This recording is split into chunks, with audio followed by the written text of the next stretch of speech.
if you love enemies to lovers, this book is for you. Like, it is true enemies to lovers. And I am one of those readers where I'm like, true enemies to lovers can really only occur in fantasy, but this book does it well. Like, they don't like each other. He's literally there to unalive her.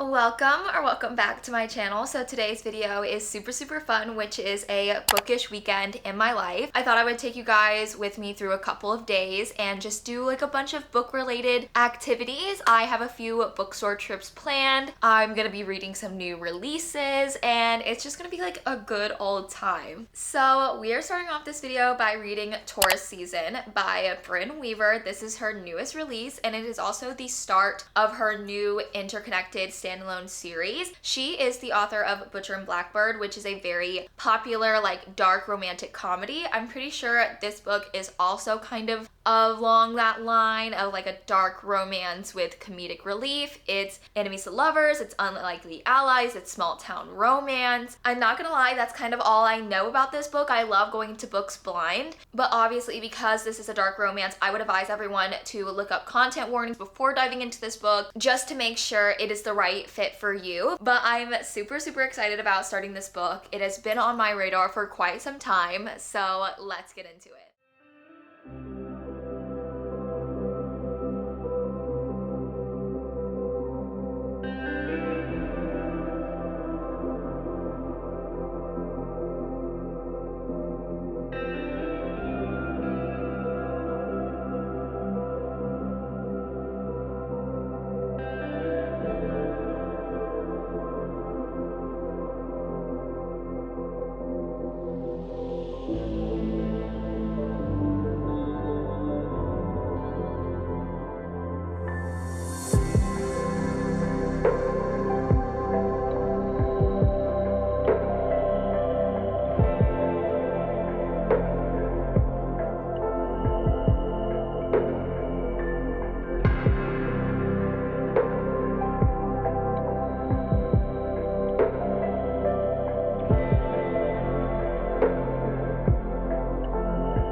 So it is update time. I'm about 20% through Taurus Season by Brynne Weaver. I honestly haven't gotten to the main conflict or the main like meat of the story, but I have met both of our main characters, Harper and Nolan. And it is a little bit weird to read a book with a character that has the same name as my fiance, but it's also like kind of fun. It's a little bit immersive. But essentially Harper lives in this small town called Carnage, and they are like a sea touristy town. A lot of their town's economy depends on their tourist season during the summer, and she basically unalives people that could potentially ruin the reputation of their like small touristy town. She takes it upon herself to make sure there is no room for bad publicity, bad reputation, scandal, what have you. And then our main male character, Nolan, is rolling into town because he is staying in Carnage for an extended stay because he is there for like basically to avenge his dead brother. They were victims of a hit and run accident. Nolan was able to survive, but his brother did not. And every year around the anniversary of his brother's death, he goes and unalives the people that were affiliated with this accident. And basically the last person that was to blame for this accident lives in Carnage. So he's there because of that. They run in, they have immediate like chemistry. It was a very cute meet cute, like I won't lie. So far I'm really enjoying it. I feel like it really grips my attention. I love the like premise that they're both like murderers or something, and obviously we know it's unlikely ally, so they team up for something, but I just haven't gotten there yet. I also wanted to share with you guys some of the content warnings that were placed right before the book starts. It's like gardening, but make it murdery. Scrapbooking, but make it murdery. Hamburgers, I'm sorry, in all caps. I didn't think it was going to happen, and then it just ...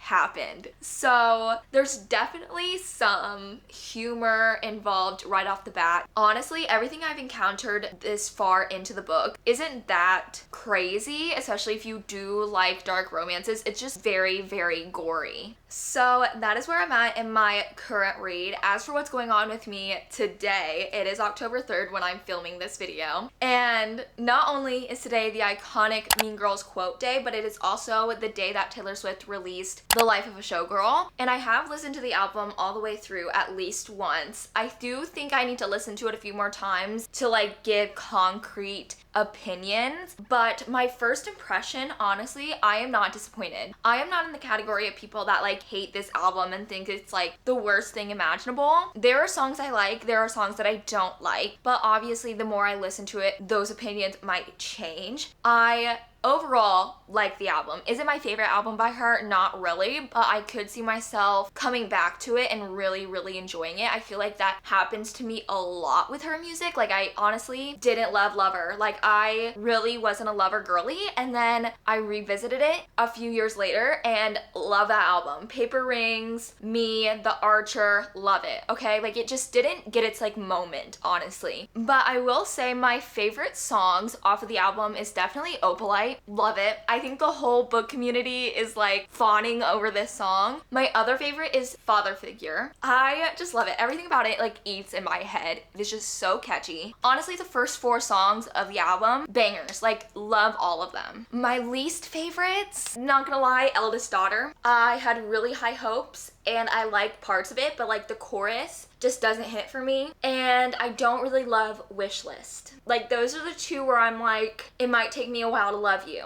but we shall see. We shall see. If you are a fellow Swiftie, please let me know down below what your favorite songs are from the album, what your initial thoughts were. Would love to discuss this with someone. I'm going to see the movie tonight. I have a very late showing. It's 8:45. When I bought my tickets, all the other earlier shows were sold out. And I was like, well, I want to see it on release day. So I chose 8:45. And then my theater decided to add more times, but the tickets are non-refundable. So I'm stuck with my 8:45 time. And I'm such a grandma that I'm so worried that I'm gonna fall asleep, but I'm not. I'm just not gonna like manifest that at all. I'm gonna stay awake. It'll be fine. It's only like an hour and 15 minutes, so I think it'll be okay. I think I'll be okay. She says, so not sure, but yeah. So it is the next day, and I just wanted to tell you guys about the Taylor Swift watch party for The Life of a Showgirl. It was super, super fun. It was basically like a behind the scenes of the Fate of Ophelia music video, and then before each song played, she would explain what the song meant to her, her writing process, things like that. It was super, super fun. I think upon my second listen, I have grown appreciation for Wishlist. I actually kind of like it. It's kind of a bop, like boss up, settle down, got a wish list, like okay, fire, hits. I fear Eldest Daughter is still one of my least favorite tracks. I understand that the use of like slang is used in a satire kind of way. I just still can't get with it, unfortunately. So I apologize. It just didn't hit for me. This morning I did meet up with a friend and we went on a fall walk. It was so fun and relaxing. It was the perfect way to spend a morning. And then we made a trip to this like huge used bookstore. And I have to show you guys this find because it was a dream come true. Just wait until you see this. It was A Curse for True Love, the UK edition. I was in awe when I found this. I was like, this is a great deal. And guess how much I paid for it? 10 bucks. 10 bucks. Like, that is crazy. That is wild. I have now made it my life's mission to try and find the first 2 books, so I have the entire trilogy. Like, wouldn't that just be amazing? But yeah, what a find. Literally made my day. As for where I'm at in Taurus season, I'm about 45% through and I'm really, really enjoying it. We finally got to like the main conflict of the story. Essentially, there is a amateur true crime investigator staying in Carnage and he is making a documentary on this old serial killer that used to be in Carnage, and he is rumored to be one of Harper's very good friends, Arthur, who she actually takes care of. It's like this elderly man who is very, very rich. She stays on his property and like is essentially his landscaper slash caregiver, and they are like BFFs. She cares for him very deeply and she obviously wants to protect him, so she ends up blackmailing Nolan into helping her, which is the unlikely allies trope, and I'm just like really enjoying it. I think from the get-go you could definitely tell that there was chemistry between Nolan and Harper, and I think the forbiddenness of their relationship is really, really fun. I am kind of getting into like the heat of the romance, which is so fun to say. This book is somewhat connected to the first series that Brynn Weaver wrote with Butcher and Blackbird, Leather and Lightlark, I think that's what it's called, or Leather and Lark, but it does mention some of the characters, but honestly I never read those books and I still have an okay time understanding like what is going on. One of the characters, Sloane, was mentioned, but again it was like very fleeting, but it definitely has piqued my interest. I have wanted to read Butcher and Blackbird, I just really haven't had the motivation, which is crazy, but yeah, maybe I'll revisit it one day. With that being said, I think I'm going to jump back into Taurus season and read some more.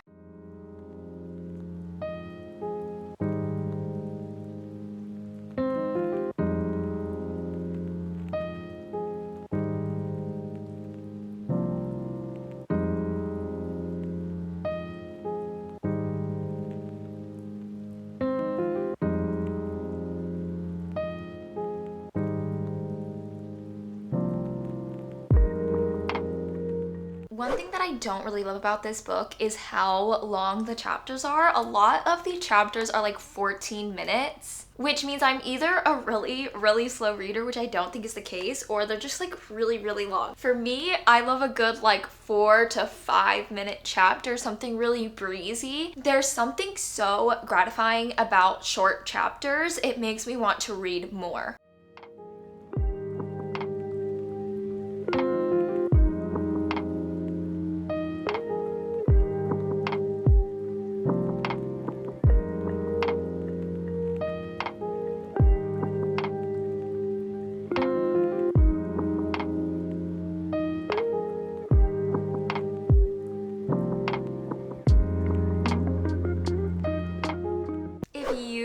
Love enemies to lovers, this book is for you. Like, it is true enemies to lovers, and I am one of those readers where I'm like, true enemies to lovers can really only occur in fantasy, but this book does it well. Like, they don't like each other. He's literally there to unalive her.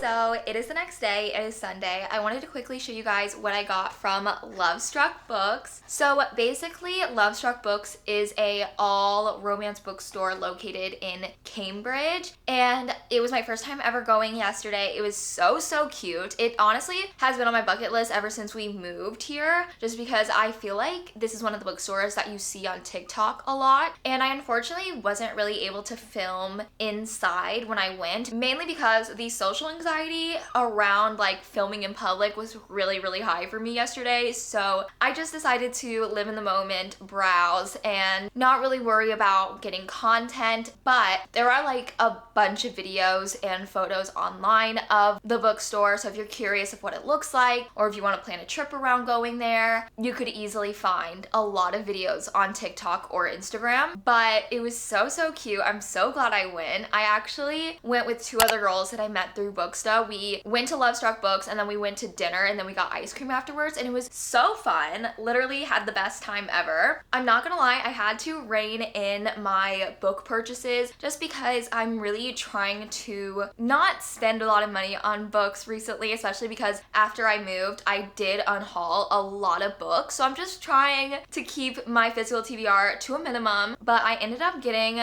a physical copy of Taurus Season by Bryn Weaver. I went into the bookstore wanting this book, and If I Can't Make You Happy, or If It Makes You Happy. I can't remember the exact title, but I feel like I see it everywhere online. But the cover is so cute, and it's very Gilmore Girls-esque. Like, I think the main female character runs an inn, and the main male character is like grumpy and just like so much fun. But they didn't have it, but they did have Taurus Season, which I'm so excited. I'm about 63% through, and I'm hoping to finish it within the next day or two. So yeah. So moving on, I wanted to quickly talk about my September wrap up. I decided not to do a full-on dedicated video because I only read 3 books during September, which I'm not trying to be so hard on myself for, because reading at least 1 book is obviously an accomplishment. So reading 3 books is a great accomplishment as well. I always love to preach that it doesn't matter how many books you read, it just matters that you read something,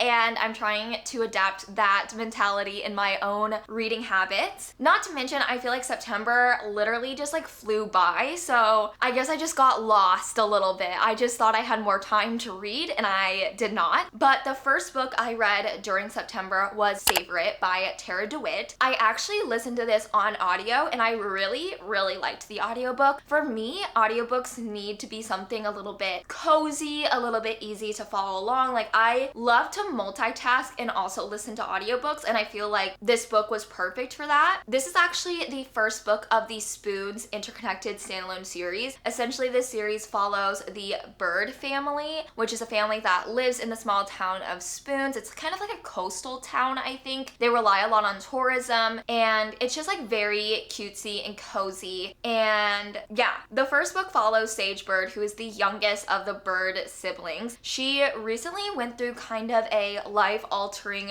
breakup, and it was a very long-term relationship. They were together for like 5 years, and her ex-boyfriend just like broke up with her, and now all of a sudden he's engaged. So now Sage is kind of having like a life crisis, if you will. Our main male character, Fisher, is also going through it. He is a chef in New York City, and he recently lost a Michelin star just because of so much is going on with his life. He recently lost his sister, and then he ended up getting custody of his niece. So not only is he dealing with grief, but he's also dealing with like being a single parent now. So he ends up moving to Spoons as a way to, I guess, shift his career, give himself some space away from the city life to kind of regroup and then come back better than ever. So they actually end up being neighbors, which is so fun. And then I think there's like a fake dating trope. I think they end up fake dating because they run into her ex, and there's like this annual competition every summer, and they're like, yeah, we're gonna enter it together and beat my ex and his fiance. And it's just like a whole fun kind of summer romance. It's small town, it's forced proximity, it's neighbors to lovers, it's fake dating. It's just like so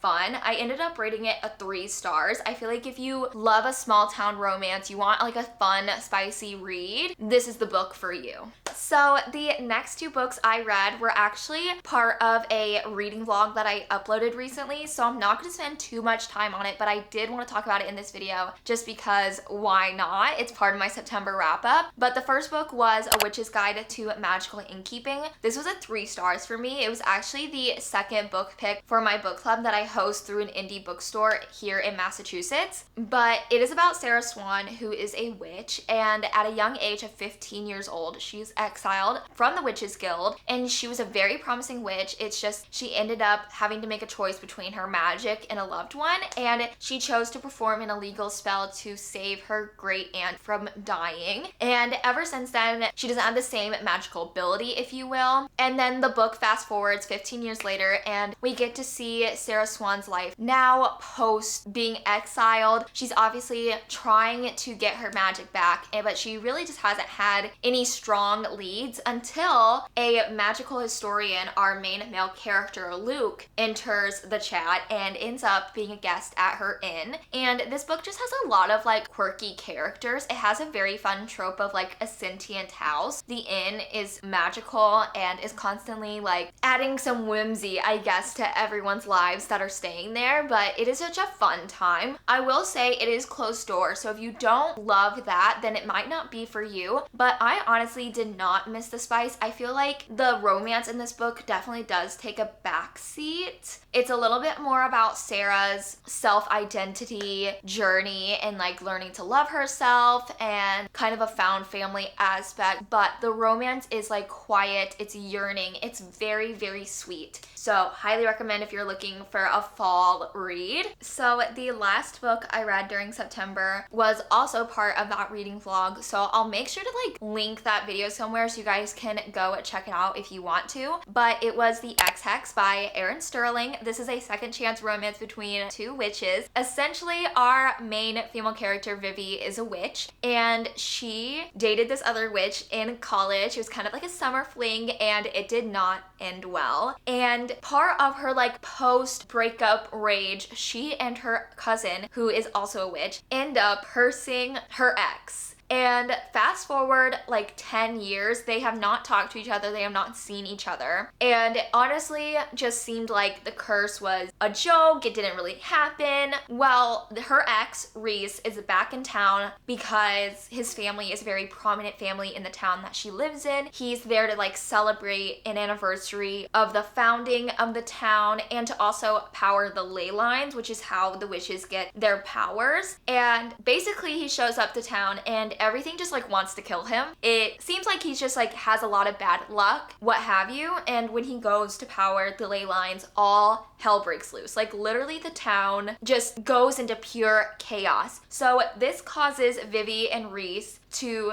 kind of become unlikely allies and put a stop to the chaos and figure out what it went wrong, how to fix it, and all that. So this is a second chance romance. It's a witch romance. It's kind of a small town. The town honestly reminds me of Salem, Massachusetts, even though it takes place like in Georgia, I think. It is just a fun time all around. I ended up rating it at 3 stars. It definitely is a little bit of a 180 from A Witch's Guide to Magical Innkeeping. It's a lot spicier. So if you're looking for like a witchy read but you want it to be open door, I feel like this would definitely be a better match for you than A Witch's Guide to Magical Innkeeping. The Ex-Hex honestly has been on my radar for quite some time. I feel like it's definitely a fall Halloween read that re-sparks every year. I feel like I see people posting about it every Halloween season. So I'm super glad that I finally got to it. I don't know if I'll continue with this series. Maybe next fall I'll read the second book in this series. I honestly don't know, but I definitely thought it was super cute. It was a fun time, and yeah. So those are all the books I read during September. I'm gonna crack open Taurus season and get to reading.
So it is the next day. It is also the last day of this reading vlog because I have finished reading Taurus Season by Bren Weaver. Going into this book, I was really excited just because I've heard such amazing things about Bren Weaver and her dark romantic comedies. I know it's really weird hearing dark romance and comedy in the same sentence, but that's really the only way to describe the type of book this is. I do think, however, this book does lean more on the romantic comedy side when it comes to dark romance.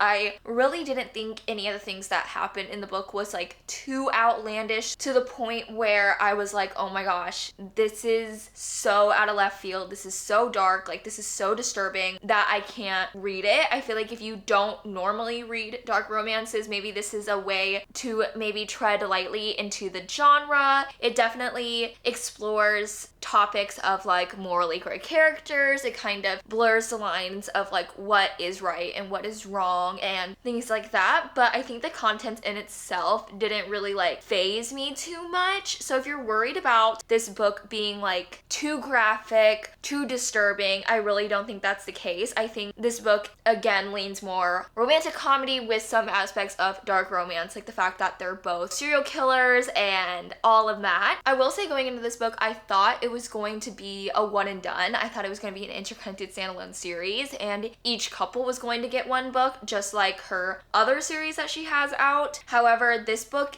does have 2 books in it, so it does leave you on a little bit of a cliffhanger. I feel like that would have been nice to know going into it that there's a second book after this, just because maybe I would have waited to read it closer to the release date of the second book. I really like reading a series back to back just so I don't lose momentum. However, I do see myself picking up the second book just because it's, again, like just a fun take on a dark romance meets comedy. I think the premise itself is really interesting and unique. I think for me, this book is a 3.5. I really enjoyed it. I'm super excited about the second book, like I mentioned, and I would love to see what comes from this series. It's definitely made me want to go back and read the original series, Butcher and Blackbird, Leather and Lark, and then I think it's like Scythe and Sparrow, or Scythe and Sparrow. I can't remember what the third book is, but it's orange. I'm definitely really intrigued into that series because I think what this book has shown me the most is that I really like Bren Weaver's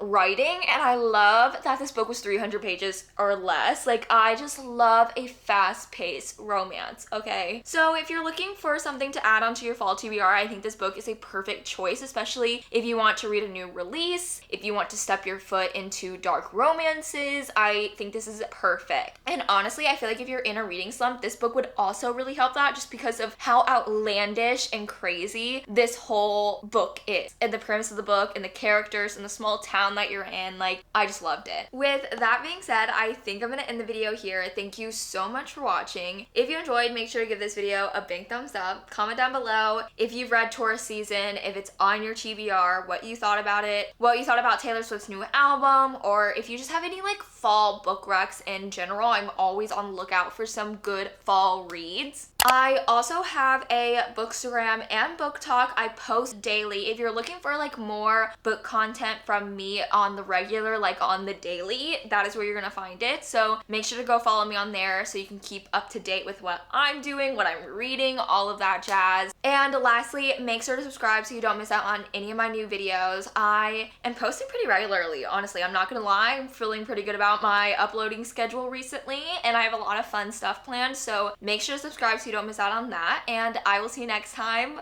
Goodbye.